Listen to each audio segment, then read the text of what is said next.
Hi, shalom friends. America, what a country. It's truly the land of opportunity and a place where people can grow. You know, as a student of history, it often behooves us to take a look at what is unique about America. And let me share with you one unique quality. Until fairly recent, maybe 100 until 120 years ago or so on, as people were divided into those that were privileged and those that were not privileged.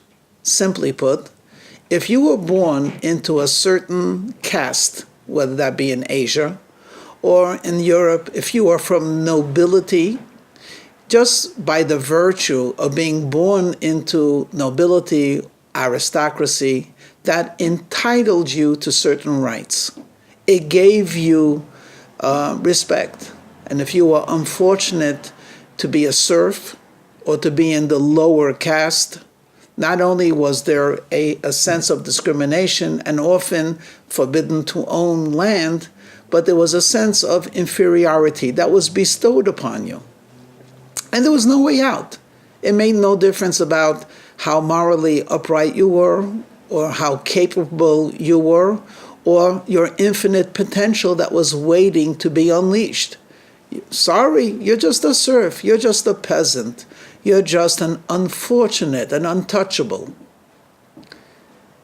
Contrast that with America, a land that was built by immigrants. And essentially, America said to the immigrants, if you work hard, you could become successful, and you could make a lot of money, and you will be respected for your accomplishments. And it's amazing. I don't know of a country in Europe, certainly going back over 100 years ago, where if you immigrated from a different country, let's say, for example, you walked into Switzerland, and you were wealthy, and you bought a house or a palace in Switzerland, you were still the foreigner. And chances are that was transferred to your children. It would take a very long time before you would be considered one of us, a Swiss. But in America, immigrants, of course, they're legal. Immigrants over years become Americans. They don't have to be born in America. You have to pay your taxes. And the more successful you are in business, the more successful you are. And indeed, take a look at some of the wealthier people, actually leaders. Many of them are children of immigrants, if not immigrants themselves. But no one sees them as immigrants. They see them as full-fledged Americans. Okay, we sing the praise of America, a land of equal opportunity. Of course, there's prejudice and bias, but that's a human quality, which in America, by and large, you could circumvent or minimize. But you know, every blessing has the dark side of it. And one of the dark sides of the blessing of acceptance in America based on your success in business has become the idealization of business. In other words, people begin to look at others, and unfortunately, they begin to see themselves as successful or not successful in terms of how much money did they acquire.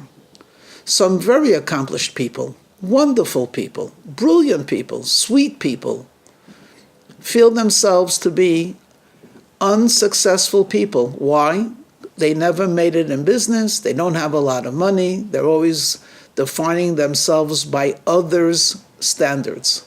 And some of the greatest misfits and unworthy people on earth strut around, proud of their great accomplishments, which really comes to nothing. It's literally a bunch of zeros preceded by a numeral. Doesn't mean much. So money is a strange concept. It's actually, money knows no color. So any person, any creed, any religion can try to accomplish using the money and acquiring the money. But at the same time, money is really worthless. In fact, one saint, the sixth Rabbi of Chabad, once mentioned, money is fertilizer. It's manure. which has a bad smell. It's not something we would eat or lie in. Yet, if you spread the manure and the fertilizer on a field, the most beautiful and wonderful things grow. And the more fertilizer the field receives, chances are the more bountiful will be the bounty, will be the produce. So make up your mind. How is it that when it's gathered together, it's offensive in smell and in character, but when it's spread about, it brings great blessing? And that irony is the lesson in itself. If money is hoarded, it just smells bad, does nothing for anyone, including the person possessing it. But when a person spreads out the money, you know how much good can be accomplished, how many smiles, how much health, how much knowledge can be created through money. One very talented teacher in Israel was once interviewed on the radio in the West Coast. He was on a very popular talk show. And the host spoke to this very popular teacher, actually a rabbi, and said to him, "Rabbi, I just read your book, and you speak about modesty between the genders. And frankly, I read it and I was not impressed. I think your ideas of sexuality are Victorian." I mean, after all, if a person enjoys their sexuality, why not talk about it? Why you use this word tznius or modesty? I think it's ridiculous. If you got it, flaunt it. If you enjoy it, revel in it. Why do you keep using in your book the words intimacy, privacy, being reserved? The rabbi was a very fast thinker, besides being quite brilliant. And he said, you know, you have a good point, but I have a theory of a correlation between sexuality and money. Now, I could tell a lot about you, but I do need you to tell me, how much money do you actually make? And don't give me an approximation. So the host looks at the rabbi, and you could actually hear him in his voice being incredulous. "Rabbi, that's very bad taste. You don't ask a person to publicly say how much money he makes." He says, "It's okay. If you got it, why not revel in it?" And he says, he didn't really give a very good answer. He was a bit flustered. He said, "Look, that's private." To which the rabbi said, "Isn't that amazing?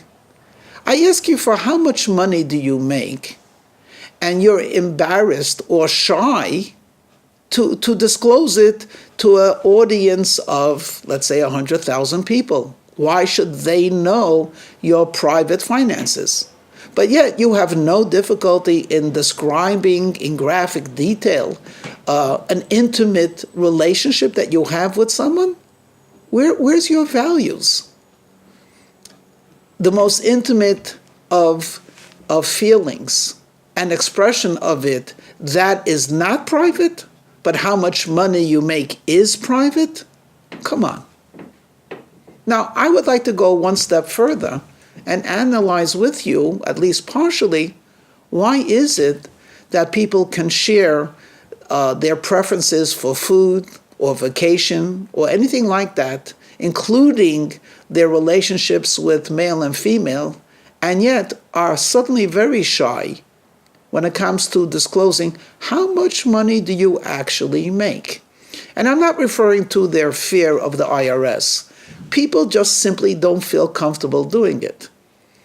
Of course, as a footnote, the only people that have no difficulty doing that are those that are, well, today it's used expression, obscenely rich.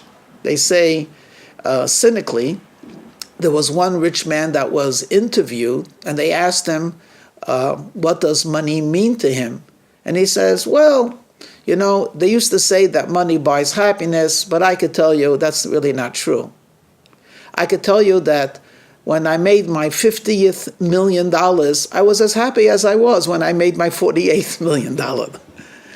Yeah, when you're on that level, truthfully, another $2 million doesn't mean much.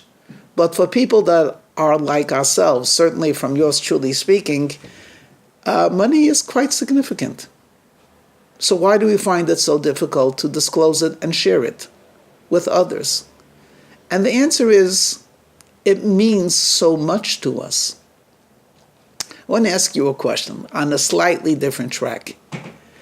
If you have a difficulty exercising and you have a loved one or a really good friend who says, okay, Frank, so did you do your exercise today? Did you work out in the gym? And you say, no. And he keeps harping on this. Every day he asks you, you begin to get really irritated. Leave me alone. Don't tell me about my exercise. I know what I got to do. Related to that is a person who has an issue with food. And he's overweight. And you say, so when are you going to, Frank, when are you going to lose 20 pounds? You say it with a smile. You say it with love. You say it humorously.